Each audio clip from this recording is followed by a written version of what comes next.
สำนักงานคณะกรรมการคุ้มครองลักทรัพย์จัดกล่องประชุมสัมมนาในหัวข้อการสุกยูการออกจำหน่ายหุ้นกู้สีเขียวสังคมและเงินยง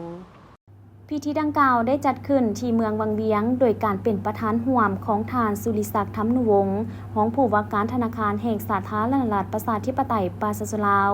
ปริญญาเอกศรีเวียงไซอรบุญรองประธานคณะกรรมการปกครองแขวงเมืองจันทร์มีบรรดาคณะกรมแขนงการจากห้องว่าการปกครองแขวงเมืองจันทร์ธนาคารแห่งสาธารณรัฐประชาธิปไตยปราศาสลาวคณะอำนวยการตลาดหลักทรัพย์ลาวและผู้มีส่วนร่วมในตลาดทุนพนักงานของแขนงการตลาดทุนเข้าร่วมท่านสุริศักดิ์ธรรมนุวงศ์ได้มีคำเห็นกล่าวเปิดกล่องประชุมว่า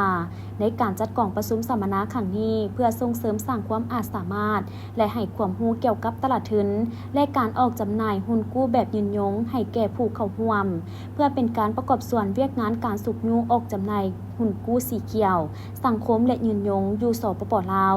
จุดประสงค์ในการจัดกล่องประชุมสัมมนาครั้งนี้แม่นเพื่อรับรู้ทิศทางนโยบายของบรรดาภาคส่วนที่เกี่ยวข้องและการละโอกาสสิ่งท้าทายในการสุกยูให้มีการออกจำหน่ายหุ้นกู้สีเขียว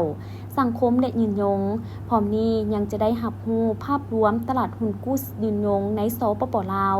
ขั้นตอนในการออกหุ้นกู้ประเภทดังกล่าวและแสดงให้เห็นถึงกรณีศึกษาของบริษัทที่ได้ประสบผลสำเร็จในการออกจำหน่ายเพื่อที่จะสุกยูให้มีการออกจำหน่ายหุ้นกู้สีเขียวสังคมและยืนยงในสปป.ลาวพร้อมนั้นปริญญาเอกศรีเวียงไซอรบุญยังได้เรียกร้องมายังคณะรับผิดชอบจงยกสูงและสืบต่อสุกยูจัดตั้งปฏิบัติเวียกงานดังกล่าวให้มีผลสำเร็จและเรียกร้องมายังบรรดาทานที่เข้าร่วมกองประชุมสัมมนาในครั้งนี้ให้นำเอาเนื้อในจิตใจในการสัมมนาครั้งนี้ไปรายงานและเผยแพร่ให้แก่องค์กรของตนเพื่อสร้างความเข้าใจและให้เห็นถึงกาลโอกาสที่จะขยายธุรกิจโดยผ่านกลไกการระดมทุนผ่านตลาดทุนในกล่องประชุมสัมมนาครั้งนี้บรรดาผู้เข้าร่วมได้รับฟังการรายงานสภาพรวมเวียกงานตลาดทุนลาวรับฟังการรายงานการสุกยูการออกจำหน่ายหุ้นกู้สีเขียวสังคมและยืนยงรวมทั้งการส่งเสริมการลงทุนในโครงการสีเขียวและการพัฒนาแบบยืนยงพร้อมทั้งให้มีการประกอบความคิดความเห็นสนทนาแลกเปลี่ยนบทเรียนร่วมกัน